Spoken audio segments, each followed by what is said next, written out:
Hi అండి. అందరూ ఎలా ఉన్నారు? బాగున్నారా? ఈరోజు నేనైతే చేపల పులుసు పెడుతున్నానండి. నేను నా స్టైల్లో నేను ఎప్పుడు వండినా ఇంట్లో ఎలా వండుకుంటానో అలా సింపుల్గా మీకు కూడా చేసి చూపిస్తాను. అందుకోసం నేను చెప్పాను కదా, చేపల కూరకు ఎప్పుడు పచ్చి మసాలా బాగుంటుందని. దానికోసం అండి నేను ధనియాలు తీసుకున్నాను, అలాగే జీలకర్ర, అలాగే వెల్లుల్లి తీసుకున్నానండి, అల్లం తీసుకుంటాను, అలాగే పచ్చిమిర్చి తీసుకున్నాను. మేము కారాన్ని తగ్గట్టు వేసుకుంటానండి పులుసులో. తర్వాత ఒక పెద్ద ఆనియన్ ఒకటి, చిన్నది ఒకటి, ఇవన్నీ మిక్సీ పట్టేసుకుందామండి. ఇందులో అల్లం ముక్క కూడా యాడ్ చేసుకోవాలి. నేను ఇంకా అల్లం తీసుకోలేదు. ఇదంతా మిక్సీ పట్టుకున్నాక చూద్దాం. ఇందాక చూపించలేదు కదా, ఈ మాత్రం సరిపోతుంది అల్లం ముక్క. ఇది ఇప్పుడు క్లీన్ చేసుకుని ముక్కలు కోసేసుకుని అంతా మిక్సీ పెట్టుకున్నాక మళ్ళీ కలుద్దామండి. ఇప్పుడైతే పాన్ పెట్టేసుకున్నానండి, గ్యాస్ వెలిగించుకుందాం. నేను ఆల్రెడీ చింతపండు నానబెట్టుకున్నాను అండి. అదిగో వేడి నీళ్ళు నన్ను వేడి చేసుకుంటున్నాను. ఇప్పుడైతే ఆయిల్ వేసేసుకుందాం. చేపల కూర కాబట్టి ఎక్కువే పడుతుందండి ఆయిల్. చేపల కూరకు మెయిన్ నాన్ వెజ్లో చేపల కూరకు బాగా పడుతుంది ఆయిల్. ఆయిల్ అయితే బాగా వేడెక్కాలండి. ఇదిగోండి, పేస్ట్ అయితే రెడీ చేసుకున్నాను. మసాలాతో పాటు ఆనియన్ కూడా వేసి నేను మసాలా తయారు చేసుకుంటానండి. ఇందులో అలా ఆనియను, జీలకర్ర, ధనియాలు, అల్లం, వెల్లుల్లి వేసానండి. ఇప్పుడైతే ఆయిల్ వేడెక్కిపోతుంది. మసాలా అయితే వేసేసుకుందాం. ఇప్పుడైతే మసాలా వేసేసుకుందామండి.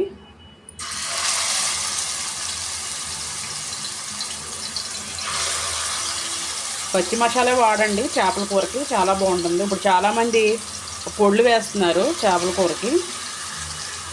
ధనియాలని, జీలకర్రని ఇవి పొడులు రెడీగా చేసేసుకుని అవి వేసేసుకుంటున్నారు. అల్లం వెల్లుల్లి పేస్ట్ వేసేస్తున్నారు. అసలు ఆ చేపల కూరకి మనం పచ్చి మసాలా వేసుకున్న ఈ చేపల పులుసుకి చాలా తేడా ఉంటుందండి. ఇది పూర్వం మన అమ్మమ్మలు వాళ్ళు ఇలాగే చేసేవారు. నేను ఎప్పుడైనా కూడా అప్పటికప్పుడు ఇలా మసాలా పట్టుకుంటానండి. ఇలాగే చేస్తాను చేపల పులుసు. చాలా టేస్టీగా ఉంటుంది. మీరు కూడా ట్రై చేయండి. ఇప్పుడు ఇందులో కొంచెం పసుపు, అలాగే ఉప్పు కూడా వేసేసుకుందామండి. తెలుసు కదా మీకు, ఉప్పు ముందు వేసుకుంటే తొందరగా కూర అన్నది గమ్మున మగ్గుతుంది. అలాగే పసుపు వేసుకుందామండి. నాన్ వెజ్ కాబట్టి నేను కొంచెం ఎక్కువ వేసాను. అలాగే కళ్ళుప్పు వేసుకుందాం. నేను ఇప్పుడు వేసేసుకుంటానండి, తర్వాత ముక్కలు కూడా పట్టాలి కాబట్టి. పులుసు మరిగేటప్పుడు చూసుకొని చాలకపోతే మళ్ళీ వేసుకోవచ్చు. నాకు తెలిసి సరిపోతుందండి. ఇంకా అలాగే ఒకసారి కలిపేసుకుందామండి. ఇప్పుడు పొయ్యి సిమ్లో పెట్టుకోండి, ఎందుకంటే ఆయిల్ బాగా వేడెక్కుతుంది కాబట్టి. ఇది మసాలా పేస్ట్ కాబట్టి తులుతుంది. ఒకసారి ఇలా కలిపేసుకోండి. బాగా కలిసాక ఇప్పుడు కొంచెం హైలో పెట్టుకోండి. ఇలా పాను బాగా వెడల్పుకుంటే చేపల పులుసుకి చాలా బాగుంటుందండి. చేపల పులుసు అంటే కూర అంటే ఏదైనా కూడా చేప వండుకునేప్పుడు ఇలా పాన్ అన్నది చాలా వెడల్పుగా ఉండాలి. స్పేస్ ఎక్కువ ఉంటే మంచిదండి, ఎందుకంటే అవి చాలా డెలికేట్గా ఉంటాయి. మనం అస్తమానం కలపలేము కాబట్టి ఒక ముక్క మీద ఒక ముక్క ఉండకుండా పలచగా పాన్ అంతా పడితే బాగుంటుందండి. ఇరుగ్గా ఉంటే కనుక మళ్ళీ మనం కలపడానికి కూడా కష్టంగా ఉంటుంది. ముక్క వడ్డించుకునేటప్పుడు కూడా చాలా కష్టమైపోతుంది. ఇప్పుడైతే కొంచెం కరివేపాకు వేసుకుందామండి. కరివేపాకు వేసుకుందాం. నేను చేపల కూర అయినా సరే కంపల్సరీ వేస్తానండి. బాగుంటుంది అసలు కరివేపాకు ఫ్లేవరు. ఏ కూరకి కూడా నేను అసలు మిస్ అవ్వనండి. ఒక కొత్తిమీర అయినా మిస్ అవుతాను, కానీ ఇది మిస్ అవ్వను. ఇప్పుడు ఇదైతే మనం పసుపు అలాగే ఉప్పు వేసుకున్నాం కాబట్టి తొందరగానే మగ్గిపోతుంది. ఈలోపు మనం చేపలు వాష్ చేసేసుకుందాం. చాలా సింపుల్గా చేసుకోవచ్చండి. నేను చేసినట్టు మీరు ఒకసారి ట్రై చేయండి, చాలా బాగుంటుంది ఇలాగ పచ్చి మసాలాతో. ఇప్పుడైతే నేను పచ్చిమిర్చి వేసుకోనండి. వేసుకుంటే ఇప్పుడే బాగా పీస్ అయిపోతాయి. నేను తర్వాత ఎప్పుడు వేస్తాను అన్నది మీకు చూపిస్తాను. ఇప్పుడైతే మూత పెట్టేసుకుందాం. మూత పెట్టుకొని సిమ్లో పెట్టుకోండి, మగ్గుతూ ఉంటుంది. ఒకసారి చూసుకుందామండి. బాగా మగ్గిపోయింది, ఆయిల్ అంతా బయటకు వచ్చేసింది.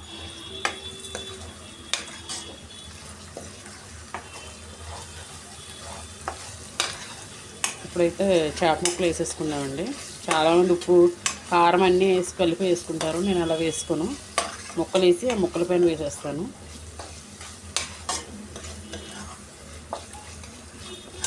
చాలండి, అడుగడుతుంది. ఈ స్టేజ్లో వేసేసుకోవచ్చు మనం చేప ముక్కలు. బాగా కడిగేసుకున్నాను పసుపు వేసి.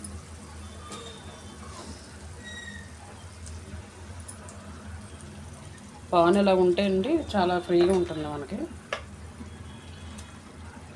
ముక్క అన్నది ఓటికోటి చక్కగా ఇలా పెట్టుకుంటా ఉంటుంది. అది కొంచెం దగ్గర అయితే ఇబ్బంది అయింది. అంతేనండి, కలపను నేను. ఇప్పుడు కారం వేసేసి మూత పెట్టేస్తాను. కారం వేసేసుకుందామండి. చేపల కూరలో ఎక్కువే పడుతుంది కారం. అంటే మీరు ఎలా తింటారో దాన్ని బట్టి వేసుకోండి. చెప్పాను కదా, మా ఇంట్లో కొంచెం ఎక్కువగానే తింటారు. ఇలా పాతకాలంలో అమ్మమ్మలు ఎలా చేసేవారు అలా న్యాచురల్గా చేసుకుంటే ఏ కూరైనా చాలా బాగుంటుంది. మీరు కూడా ఇలా ట్రై చేయండి. అలాగే కొంచెం కొత్తిమీర కూడా వేసుకుంటున్నాను. ఇప్పుడు మూత పెట్టేసుకుంటానండి, ఎందుకంటే చేపలో ఉన్న నీచు వాసన పోతుంది. అవి ఇంకేం కదపకూడదండి. ఈలోపు మనం చింతపండు పులుపు రెడీ చేసుకుందాం.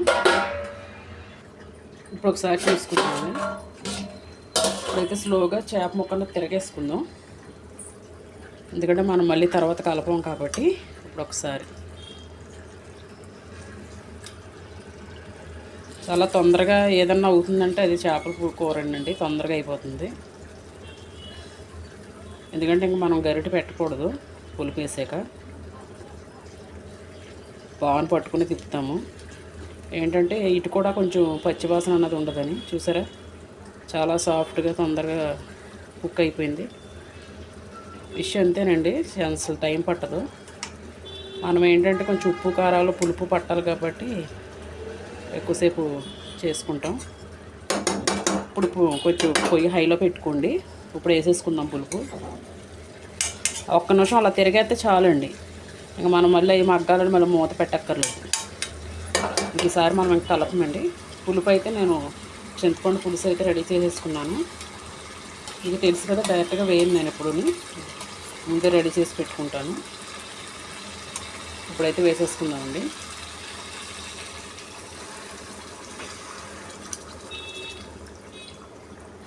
మీకు ఎంత పులుసు కావాలో అలాగా చేసుకోండి.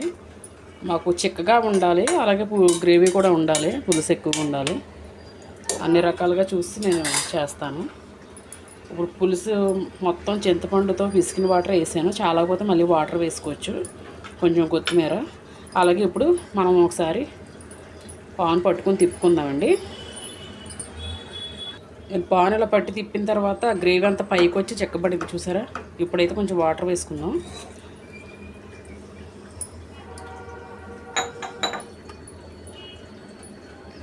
ఇలా కలుపుకోవడం వల్ల కింద ఉన్న గ్రేవీ అంతా పైకి వస్తుందండి. అంతేగాని మనం ముక్కలు గరిటె పెట్టి తిప్పాలి ఏమీ లేదు. ఇలాంటి చాలు, ఒక ఉడికేసరికి మొత్తం అంతా కలిసిపోతుంది. చూసారా, చిక్కగా ఉంది. ఉడికేసరికి కొంచెం చిక్కపడుతుంది. పులుసు అన్నదే ఉండాలి కదండి. ఒకసారి మూత పెట్టుకుందాం. ఇంకా అన్నీ వేసేసుకున్నాం, మనం మూత పెట్టేసుకుందామండి. ఇప్పుడు ఒకసారి చూసుకుందామండి. నేను ఇప్పుడు వరకు కొంచెం హైలో పెట్టాను, కొంచెం మంచి తగ్గించాను. ఇప్పుడు ఉడుకుతుంది కదా పులుసు. ఈ టైంలో నేను పచ్చిమిర్చి వేసుకుంటానండి. ముందు వేసుకుంటే బాగా మెత్తగా అయిపోతాయి ఉల్లిపాయలు మగ్గి. ఇలాంటప్పుడు వేసుకుంటే బాగుంటుందండి. అంటే పులుసులో కూడా మనం తినచ్చు, చాలా టేస్ట్ ఉంటుంది. కొంచెం కొత్తిమీర, చేపల పులుసులో కొత్తిమీర ఎంత వేసుకుంటే అంత బాగుంటుందండి. కొంచెం ఉంచాను, ఇంకా లాస్ట్లో వేసుకుందాం. ఒకసారి మళ్ళీ ఇలా కలుపుకుందాం. చూసారు కదా, ఆయిల్ అంతా పైకి తేలి ముక్కకి మనకి పులుపు పట్టాలి కాబట్టి ఇలా చేసుకోవాలండి పులుసు అన్నది. కొంతమంది ఇలా వేసి ఇలా దించేస్తారు. దానికంటే మనం కొంచెం కాసేపు అయినా సిమ్లో పెట్టి ఇలా వండుకుంటే పులుసు చాలా బాగుంటుంది. పచ్చిమిర్చి ఇప్పుడు వేసాం కాబట్టి టేస్ట్ చాలా బాగుంటుంది. మీరు కూడా ఇలా ట్రై చేయండి. అంటే నేను నా సొంతంగా నేను ఇలా వండుతానండి, ఎప్పుడు ఇంట్లో ఇలాగే చేస్తాను. మామిడికాయ ఉంటే ఇంకా బాగుంటుంది, ఆ పులుపు దిగి. అది ఇంకొకసారి మళ్ళీ చూపిస్తానండి. ఈసారి ఇప్పుడు మే నెల వస్తుంది కదా, అప్పుడు మామిడికాయలు దిగుతాయి. మొత్తం అయిన తర్వాత చూద్దామండి. చూసుకుందామండి. పులుసు బాగా దగ్గర పడింది. బాగా కలపకండి, ఇలా పైన నేను గరిటె పెట్టి ఇలా చూసుకుంటున్నాను.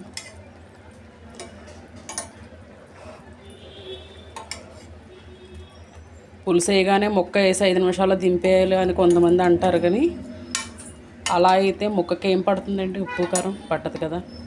అలా సిమ్లో పెట్టి ఉడకబెట్టుకుంటే పులుసు ఎప్పుడైనా మరగాలండి. ఎప్పుడైనా మరుగుతేనే టేస్ట్ వస్తుంది. మొక్కకు కూడా పులుపు ఉప్పు కారాలన్నీ బాగా పడతాయి. పులుసు చూసారా దగ్గరికి అయింది. మాకు ఇంకొంచెం దగ్గరకు ఉండాలండి. కట్టేసాక కూడా చిక్కబడిపోతుందిలేండి పులుసు. ఇంకొక 5 నిమిషాలు అయితే ఉంచుతాను నేను. మీరు ఈ చిక్కదనం చాలనుకుంటే మీరు కట్టేసుకోవచ్చు గ్యాస్. ఇంకా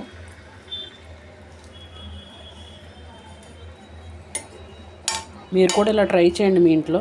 చాలా టేస్టీగా ఉంటుంది, చాలా బాగుంటుంది. చూసారా పీస్ కూడా అస్సలు ఎక్కడ చెక్కు చెదరలేదు, అలాగే ఉన్నాయి పీసెస్ కూడా. ఇదిగోండి, ఇలా బాండి అన్నది ఇలా వెడల్పుగా ఉండాలి. మనం అలాగే కలిపేయకూడదు, గరిటె పెట్టుకోవచ్చు, కానీ ఇలాగ పైన ముక్క ఇలా ఇలాగే ఇలా కలుపుకుంటే చాలు. బాగా కలవాలంటే బాండి అంతా తిప్పుకుంటే సరిపోతుందండి. నేను అలాగ ఫస్ట్లో తిప్పాను, ఎందుకంటే ఆ గ్రేవీ అన్నది కింద ఉండకూడదు. పులుసు వేసిన తర్వాత ఆ గ్రేవీ అన్నదంతా కూడా బయటికి వచ్చేయాలి.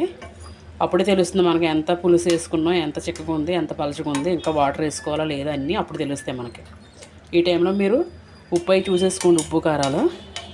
కారం అన్నది మ్యాక్సిమం ఫస్ట్ వేసుకుంటాకే చూడండి. ఇప్పుడు వేసుకుంటే మళ్ళీ పచ్చివాసన వస్తుంది. కొంతమంది సాలపతి మళ్ళీ ఇప్పుడు వేసుకుంటారు. ఇలా సరిపోతుంది. ఇప్పుడైతే కొంచెం కొత్తిమీర వేసేసుకుందామండి.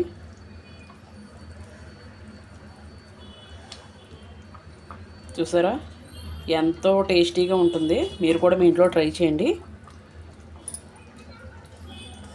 చాలా సింపుల్గా చేసేసుకోవచ్చు చేపల పులుసు. నేనైతే ఇలా చేసుకున్నాను. మీ ఇంట్లో మీరు ఎలా చేసుకుంటారు?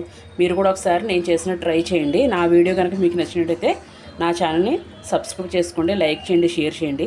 చాలామంది మన వీడియోస్ చూస్తున్నారు కానీ ఎవరూ సబ్స్క్రైబ్ చేయట్లేదండి, లైక్ చేయట్లేదు. ప్లీజ్, నేను కొత్తగా ఛానల్ పెట్టుకున్నాను, కొంచెం సపోర్ట్ చేయండి. ప్రతి వీడియో డైలీ అప్లోడ్ చేస్తున్నాను నేను. మీరు కొంచెం నాకు సపోర్ట్ చేస్తారని అనుకుంటున్నాను. నా ఛానల్ మాత్రం తప్పకుండా సబ్స్క్రైబ్ చేసుకోండి. అలాగే వీడియో ఫుల్గా చూడండి, లైక్ కూడా చేయండి. అందరికీ బాయ్ అండి. మరొక మంచి వీడియోతో మళ్ళీ కలుద్దాము. అందరికీ బాయ్.